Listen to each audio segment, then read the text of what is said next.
I'm Sharon Amboy, Bachelor of Commerce. I'm a first year student. The take home of today is just that ask God to give you what you are capable to carry in your mind and in your heart.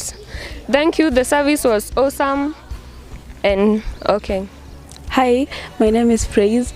The service was nice. My take home is it is an assignment or a burden that attracts a mantle. We don't go looking for things we can use to serve in the kingdom. Yes, thank you.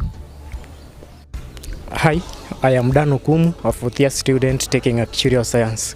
The service was wonderful and I've learned a lot from the service of today. I thank God for the day. And I'm grateful to learn that God can do wonders in someone's life. Thank you. God bless you all. Yeah, my name is Raphael, and my take home today was mantles are heavy. Mantles are heavy. Yeah, thank you. Hello, my name is Emmanuel Sande. About the day service, we had a wonderful service. It was awesome. And the day's word was about the reign of the Holy Spirit. Thank you.